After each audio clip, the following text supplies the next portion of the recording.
Brothers and sisters, this is a very interesting night. We're here to commemorate 50 years of a struggle at the Belco. It is ironic, 50 years to 1 week ago, we were also here on another business. And we need to give ourselves a round of applause for great people. Because last week, there were adversaries, and this week we're celebrating. That's an indication of Bermudians, and we really need to give ourselves a round of applause. Actually, I'm not supposed to be saying this. My task was to introduce a gentleman. And what they said to me was, Eugene, you got to do this in 2 minutes. And I said, it is impossible for me to introduce this gentleman and talk just a wee bit about him in 2 minutes. I need an hour. But suffice it to say that this gentleman who I make reference to can be considered an icon when it comes to trade union development in Bermuda. He is the trailblazer. And this building that we're in today is an indication of his foresight. Under his presidency, this building was erected. Additionally, over to the gas station, under his leadership, his insight, we now have, and we've had for several years, that gas station. So he was a man of foresight. He took the union in the early days, and as Brother Ferbert pointed out, the number increased. It reflects the leadership of this gentleman. Not only was he an icon in Bermuda Trade Union, he was also a very prominent person in the Trade Union Congress of the Caribbean. He was an icon there also. I could go on talking about him, but I want to share one little thing about Mr. Mr. The brother. Have I gone past my 2 minutes? Okay. He was also the president years ago of the Old Bermuda Tennis Club. He was Bermuda's champion. He, in a doubles partner, in a doubles partnership with a person by the name of Edward Smith. This gentleman was a good tennis player and a good president of the Old Bermuda Tennis Club, and also a good president of the BIU. The gentleman who I'm talking about, needless to say who he is, because you all know who he is Mr. or brother, and we shan't call him Brother Audible Simmons, he should be called Father Audible Simmons. I give you Mr. Audible Simmons.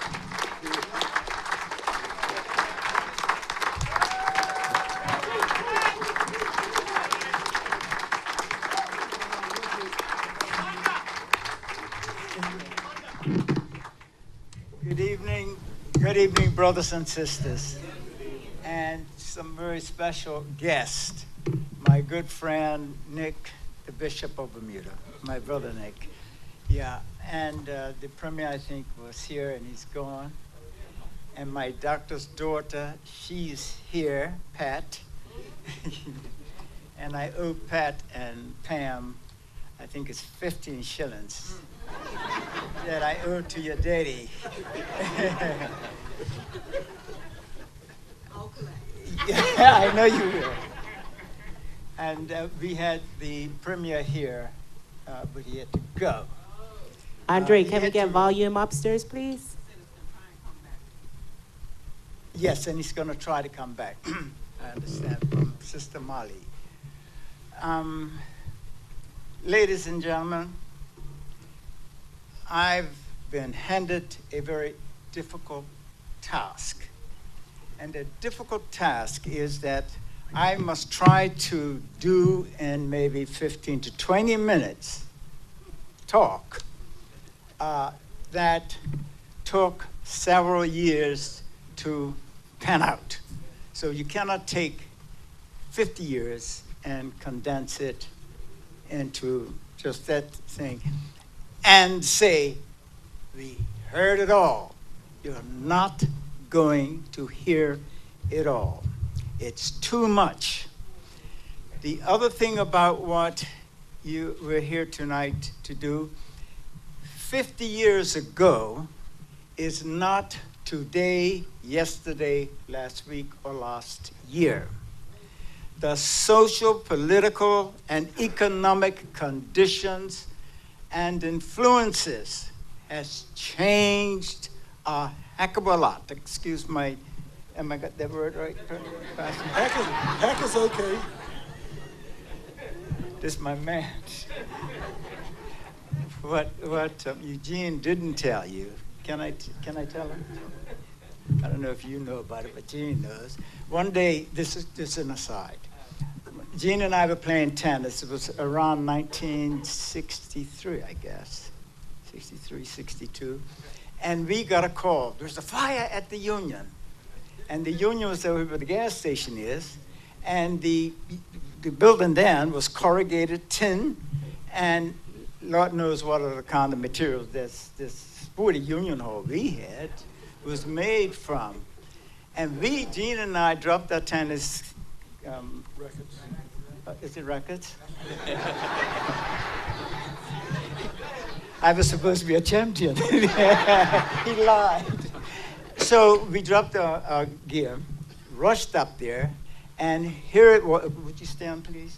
Here it was, Kingsley Tweed, burning, this boy's dead,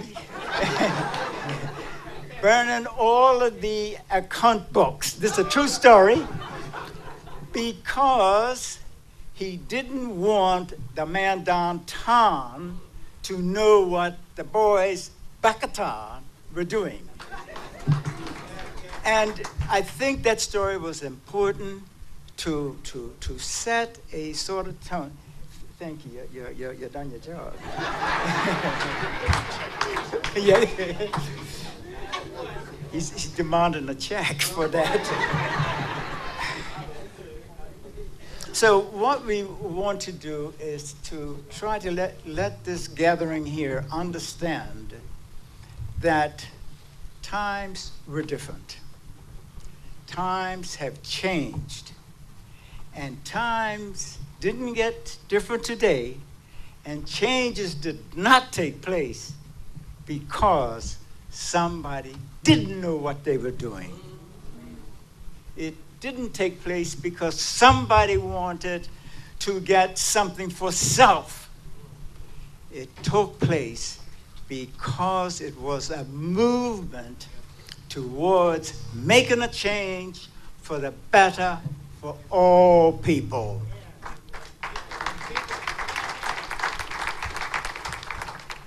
And the disturbing thing about this all people business was there was one group of people on the lower ground, and there were other people hovering around in the ivory towers. The people above in the ivory towers were white people back in the 50s and the 60s or before that. And if you don't realize that and don't understand that, you wouldn't understand from whence we come or how we've been beaten the track to get where we are today. And I can tell you, compared to back in those days, we are somebody and we are someplace. Thank you very much.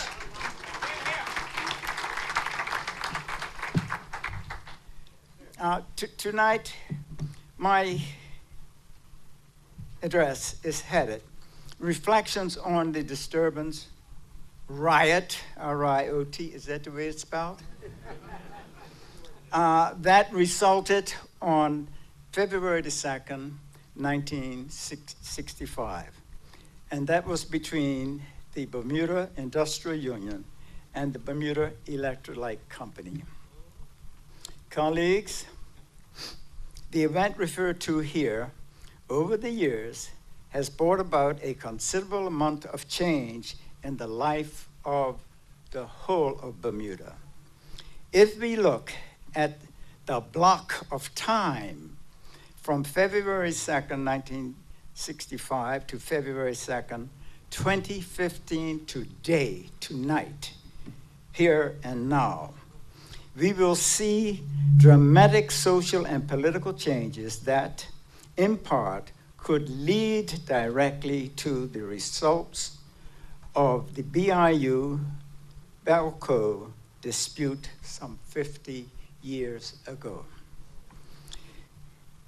We here at the BIU can also report unprecedented growth in our membership and our economic development in terms of assets. Additionally, at one point, following the Belco dispute, we went all out for our members to provide a socio-economic development plan. In the early 1960s, the membership of the Bermuda Industrial Union were just about, I'm sorry, this is important, I'm telling you. How I missed it, it's a shame. The membership of the BIU were working under Stone Age conditions of employment. Members who were working in the hotel, the construction, in government, and in other private industries and enterprises were all without the protection of a registered trade union and a collective bargaining agreement for their protection and their economic social security. These workers were without, Molly, you should be up here separating these papers. You're down in the office.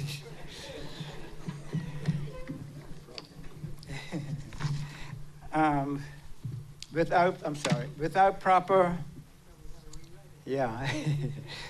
without proper pensions, vacations, maternity leave, and just about all fringe benefits that you all enjoy today. And I'm telling you, when I think about the 50s and 60s, were the colonial era. I mean, make no mistake about it. The people that we used to bring from outside, and incidentally, we got a couple of policemen here. As a matter of fact, there is an extra one. It's 3 policemen up here. I forgot that one in the middle. I'm going to say something about them so they can take it, like it, or lock me up. We may do the latter. Do the latter, of course you would. People like the policemen that used to be brought here, they were all brought from all over the place. And the school teachers in the separate schools, you never had schools like you have today. You had black schools, you had white schools, and others, like Skinner's, where I went. So we had others too. That was the first mixed school in Bermuda, I'm proud to say. So the people who were invited to work here, and I just categorized a couple of them, nurses were in abundance from England and maybe Canada. And the civil servants, same thing, same type. And the police, school teachers, police, civil servants, and nurses. That's about it. They very often, in many ways, run this country. And when I get further into this speech, you may want to know, well, who was really running this country? I got a little piece here that's got a little blank spot. Look out for it. It's at the end. So now, today, get this point over with. those people that I told you come from abroad, they were all white people, and they used to have maternity leave, they used to have vacations, they used to have this, that, and the other. Plus they had, and you could correct me if I'm wrong, you guys, you two guys there. Plus they used to have a free trip to Britain and back, and all kinds of niceties, huh? And when Dr. Ball, where's Gene Blakeney? Okay, Gene probably couldn't make it, he's not too well, but Gene, my good friend, as you know. Gene Blakeney, Dr. Ball, and myself, there's a fella, I can't remember his full name, but I know his name was Tucker. That guy was, I believe, going on for 70, 65, 70. And that was much older than those days than 60 or 70 years today, because I know it.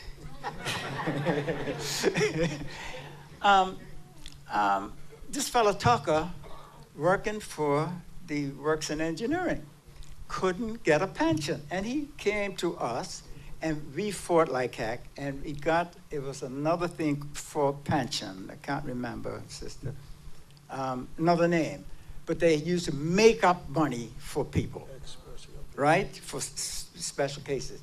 A man, Mr. Williams, down at the pond, before we hit Mossburn, we had the pond. That's where people like Christopher, I done a little bit, had our lunch, all cooked and ready. And Miss Burnell Williams' daddy. Yeah, Peter Williams. Peter worked down there. Kenny would know. He's another one, porn dog. We boys used to go down there, and we were school kids. And when we got older out and into work, Peter was still down there scraping the fire and all that stuff. He was 70 years old, if I'm correct, and he wanted to stop work. And they tell me, well, Peter, if you stop work, you ain't make no money. He says, but what about, can you give me some money for all these years I've spent down here? And they told him no. But you bet your bottom dollar, the good old Dr. Ball, Gene Blakeney, and them, and us, I suppose, went and got that fella some money. But there was no pension at that time. I heard a report tonight, a good friend of ours. He said, Adi, over at the hotel pension, they're paying people wrong, I don't know, in advance or in arrears. But that's another story. Today, it's there. Following the February, back to the script, Adi. Following February 2nd, disturbance at Belco, we at the BIU owned and operated a little gas station out there where we are now, a co-op supermarket, which is next door, a credit union, which is just below in this building. We purchased city properties, and we built our own union hall with a movie theater, and was the only movie house in town for a couple of days. But as soon as they saw we boys have something, man, boy, I tell you, somebody, yeah. And with pride, we make mention of the fact that following the Belco riots, BIU membership, as Chris said, went from a few hundred to over 6,000. And that was a biggie for us during those days. And I just pause a bit. After the riotous behavior and losing the strike, which I'll come to later, people started to pull together. They knew it was wrong. Winners are not supposed to lose unless some referee is cheating. Give me a hand for that. Hallelujah.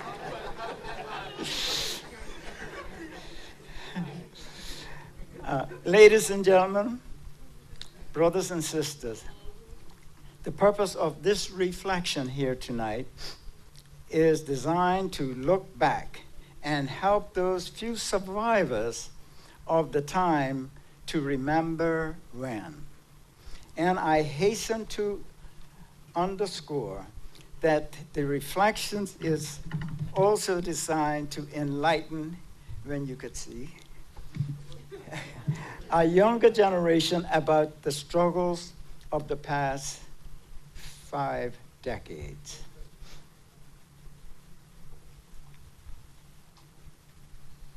And we must recognize the dedication and significant sacrifices made by many union brothers and sisters who have passed on and who are not here tonight to reap the benefits of their just rewards. Do I have a boy, Bowen, here somewhere? Bowen, he lost his mommy. We buried her today. She was an employee at Bermuda. And also Rita Richardson, we put her down today. And Rita was a shop steward over here at the supermarket by Harmony Hall. She went on a trip with us to Washington, a place called Front Royal.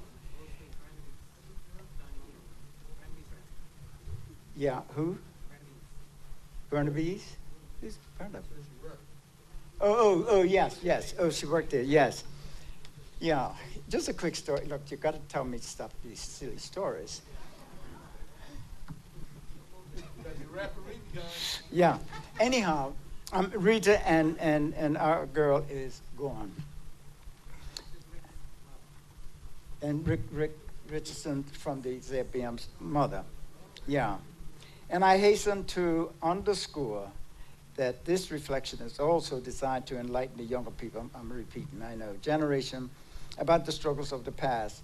And we must recognize the dedication and significant sacrifices made by many union brothers and sisters who have passed on and who are not here tonight to reap the benefits. Shall we now take just a moment, because too many people have passed. Do you know when we were arranging this meeting tonight, we were trying to find people to speak? I think some of us wouldn't have been up here. They left us. You know, it's amazing. And if we took a census here tonight to say how many of you were over at Belco, I bet you'd be in a minority, you know? And a lot of you weren't born, and a lot of you were much younger, too young to know. So shall we just take a moment, stand in silence for all of the people we can think of.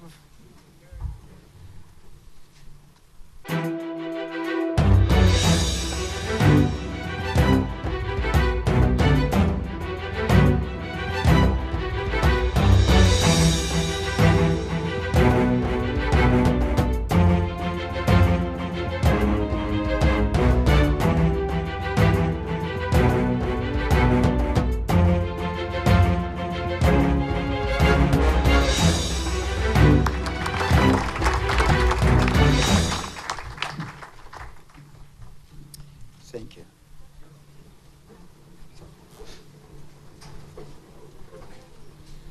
Organizing Belco.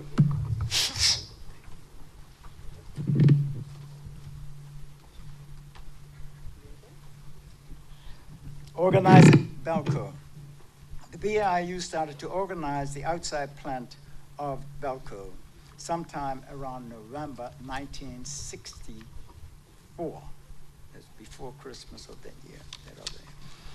At that time, the company labeled its operations in 2 parts. One part was the inside plant, and the second was the outside plant. The inside plant, thank you. The inside plant employed well over 100 people. And the outside plant employed 97 industrial workers, I guess you want to call them. So and they were non-managerial persons or industrial workers. These are the workers who had to climb the poles, to dig trenches. Basically, they did all of the donkey, dangerous, and life-risking work and had no union representation. They wanted to be represented. They wanted a better, safer work environment and healthy. That was the most dangerous job in Bermuda, if you don't know. Several people have lost their lives climbing those poles and losing their lives. I knew some of them. By December 1964, the BIU had all of the outside plant organized as financial members. The union requested union recognition. The company refused to recognize the union. Eventually, the labor relations officer, Mr. Harold Chudley, intervened and recommended to the company that a secret ballot be held among the outside plant employees only, and to determine union recognition or no union recognition, and may the best man win, we may say. In the final analysis, the company chose to risk a strike in the expectation and hope to bust the BIU rather than accept a well-established democratic and legal procedure known as the secret ballot. This method, sisters and brothers, is currently in common use in most of the free world, and definitely, certainly, it is now in Bermuda. But at that time, those Front Street fellows, they just wanted to have it my way. They were all Frank Sinatras. Several union meetings were held with our members, all relevant to the question of union recognition at Belco. On January the 13th, 1965, the Electrical Division held a general membership meeting at the Alexandrian Lodge Hall down here on Court Street. As a last resort, a secret ballot to strike was taken by the members. And the result was 55 in favor and only 2 against. On Tuesday, January the 19th, strike action was officially declared and such action taken. There were 97 members on strike, and that was all of the outside plant, I think. May have been 80, I don't know. Anyhow, 80 men appeared on the first day of the picket line. I thought it was only 90, it's a few fellas did not appear on the picket line, okay? And we still checking them out.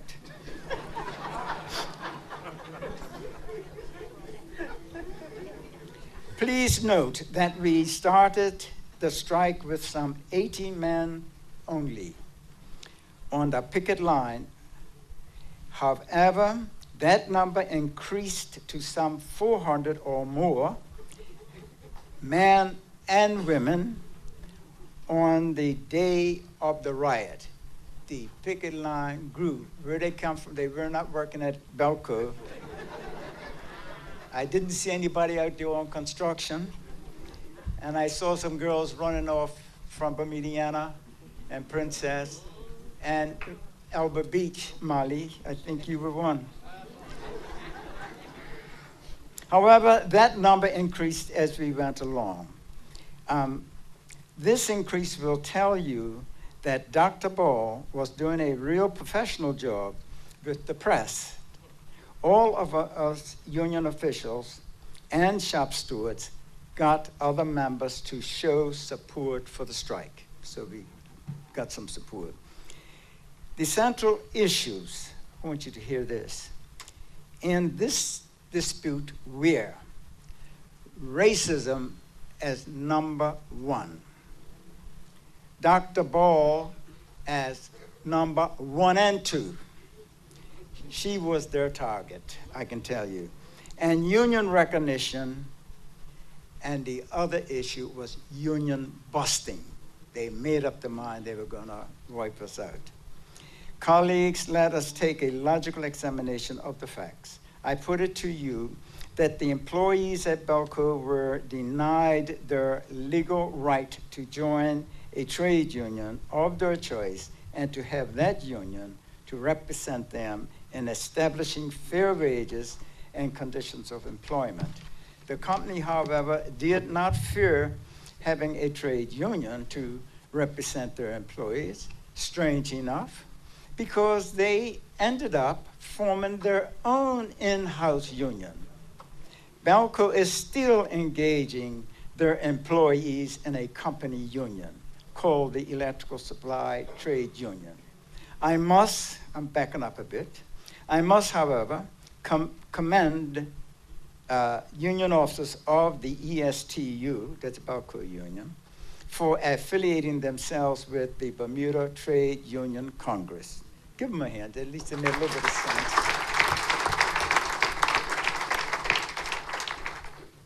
Again, we also want to thank the ESTU from way back then, when led by Chuck Renault, their president, on May the 1st, 1981, when they came out on strike in support of the BIU. This was the general strike which closed Bermuda.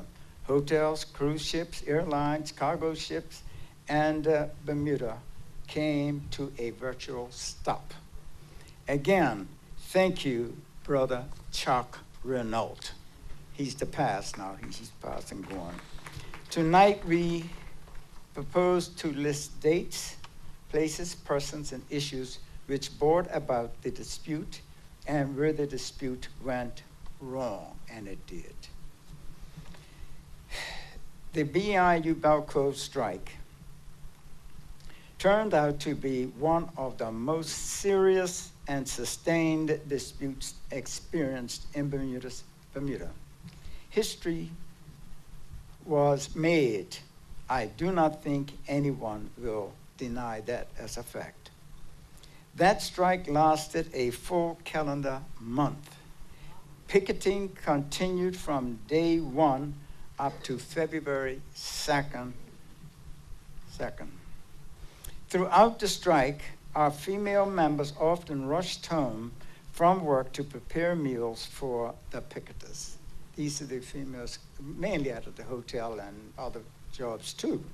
You'd be surprised at people who were so gracious to us. Yeah.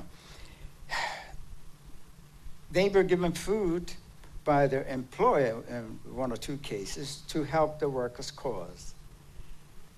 Don't think the employees downtown are all so tightly organized as you think. There are some sensible and thoughtful people among them. Take it from me. Throughout most of the strike, everybody was cool, good, easygoing. We all had some very happy moments on the picket line.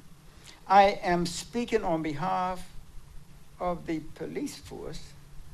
You should be speaking on your own behalf.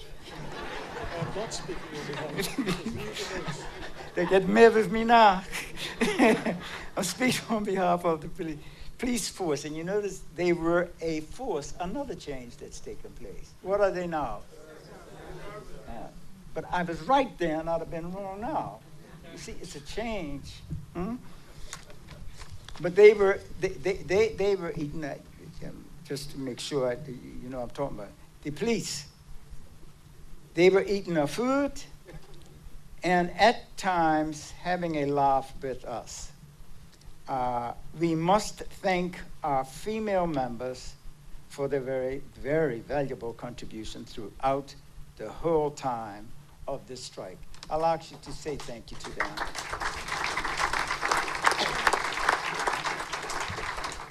Among the strikers, we discovered that we had a musician. I well remember Toast Williams. And Toast is down in the hospital at the moment. So any of you go down there, the seniors group. Oh, no, he's down here the other day. Okay, wherever he's, yeah. Toast, Sharky Simmons. I heard these two guys and they called it the radio today. Sharky Simmons and others making music with saxophone, tins, bottles, and other improvised items. For most of the time, the strikers and the police were in a friendly and reasonable relationship. You'll have a chance next time, you can, if I'm wrong on that. I think I turned too many pages.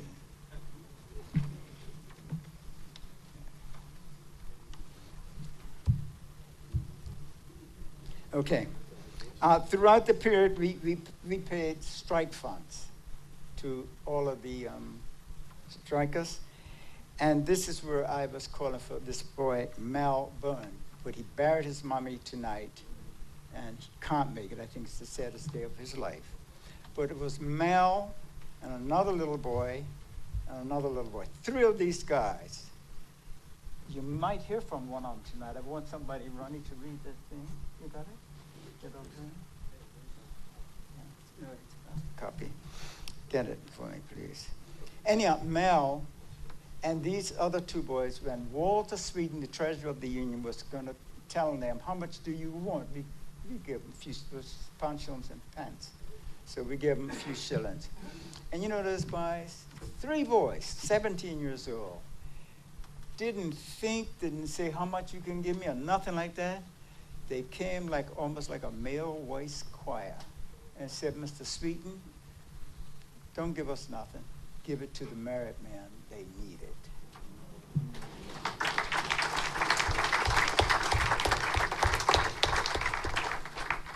That's what unionism is about.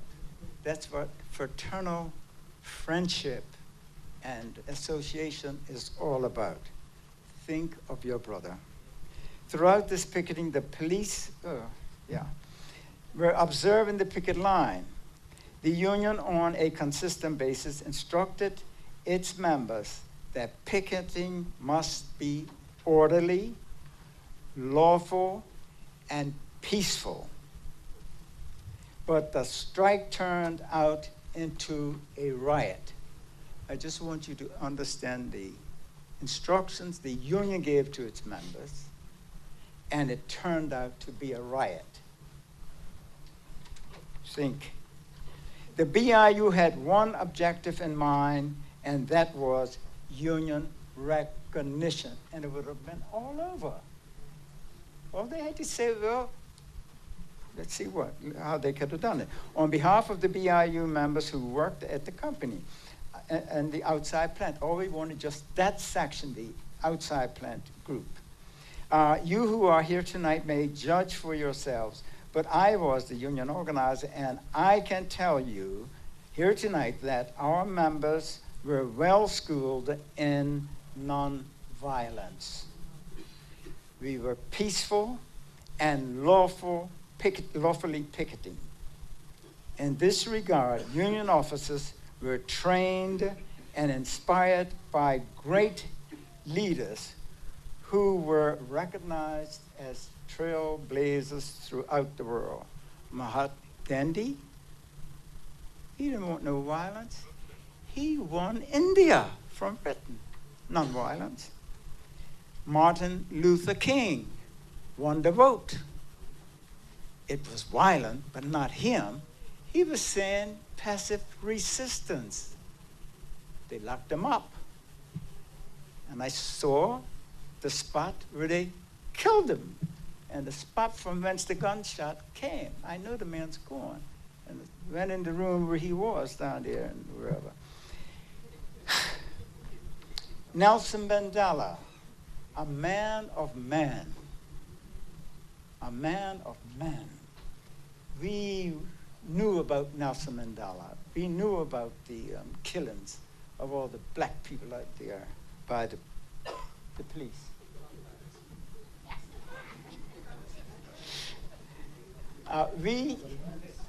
We knew about President Kwame Assejefu Nkrumah. Who was he? From Ghana. All right?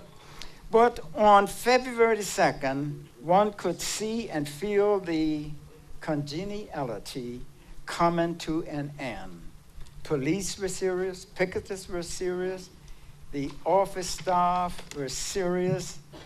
To put it bluntly, all concerned were frustrated.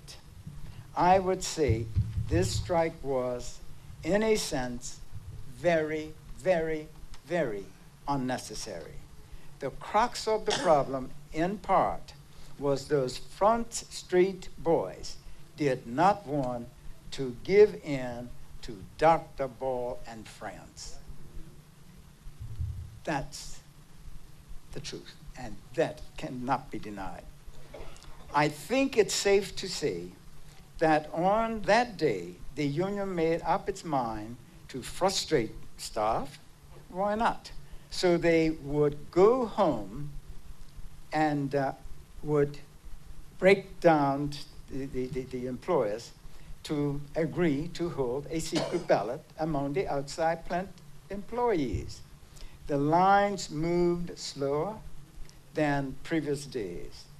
The frustration inside plant staff, and the police were frustrated, and the picketers were losing patience. Hence, the line slowed up to a near stop. The police intervened and asked the picket line to speed up or open up so that the white-collar staff could get to work. They were not only white-collar, they were white complexion.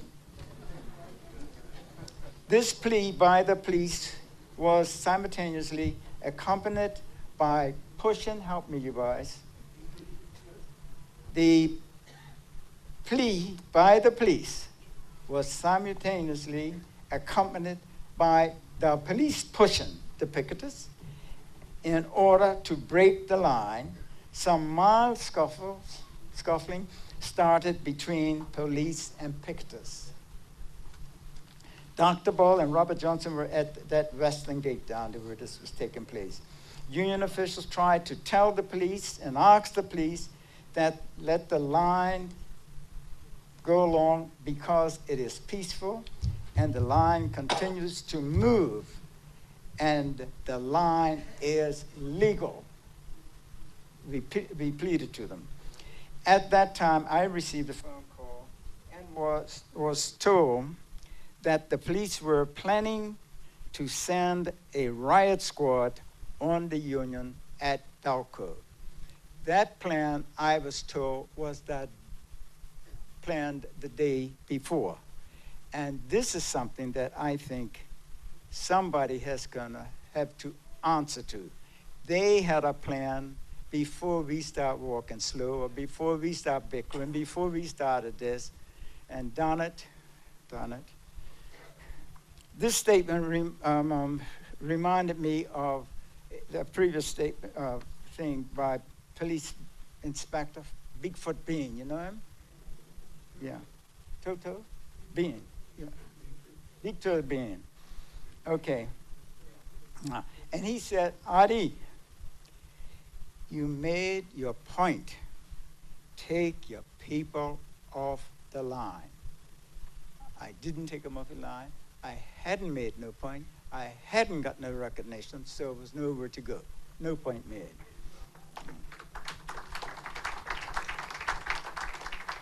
It was at this point that we were all in a quandary because we were of the opinion that the police were there to be fair and just to all concerned. But instead, we found at that time that they were pushing us around. That's the way we felt. While the staff slipped into the gate. Now it is at that point. There were words exchanged between the police and the picket line. The police attempted to make openings in the picket line. They were met with resistance from the picketers. It was at that point that pushing and shoving took place between the police and the peaceful picketers. Around this time, the police riot squad arrived on the scene, a little later, really. They lined up near the western gate. That road goes that way to Serpentine Road. They were armed with complete riot gear. I understand since which it was complete, but not very good riot gear. Without any warning that they were going to shoot shoot off these guns, so whatever these things are, these gas containers, and directly into all of us. And I don't mind telling you, I was there. Most of our people had left the gates, and the gentleman here may be able to straighten me out. I don't know. So I'm not standing firm. I can forget. What I recall seeing at that point, the rioting and the whatever it was just like done, finished.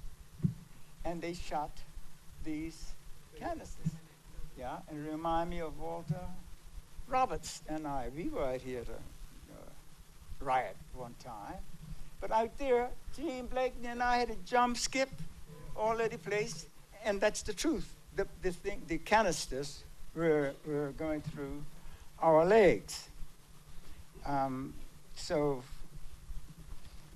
it started to get dangerous and a nuisance. Hugh Richardson and Charles Bean urged the union to take all of the picketers off to Devonshire Recreation Club. This was done with some urgency.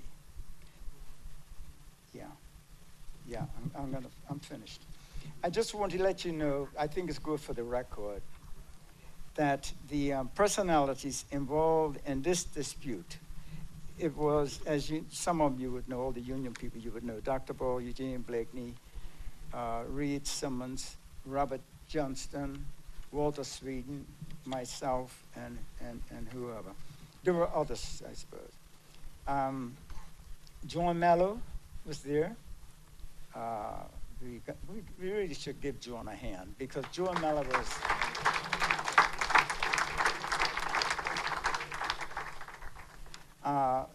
those for the board of directors at the Belco, as I understand it, was Sir Bayard Deal. Sir Henry talked about he's only Henry at that time. Sir James Perman, Sir, what's his name? Butterfield. Harry Butterfield, Sir John Cox, Llewellyn Worley. You've never seen so many sirs in your life as you saw those days. And the first knighted black man was E.T. Richards, just yesterday. Anyhow, the police commissioner was George Robbins. Yeah, the attorney general was John Summerfield. And we had, I just gotta let you know who these people are, and then I'm gonna wind up. Tussie Kelly, he was from the Jamaica Trade Unions, and he was our consultant. Laurie Elgin Blakeney, I think his name was, he was a QC from Trinidad. David Turner Samuels, this is after the riots during the trials. All this stuff here took place. Arnold Francis, Louis Brown Evans, Charles Vercrossan, and Walter Robinson. The government was represented by George Fogan, the British Foreign Office, and Gascoigne.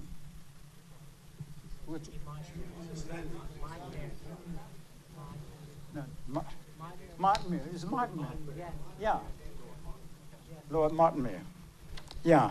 I don't know where Gascoigne from.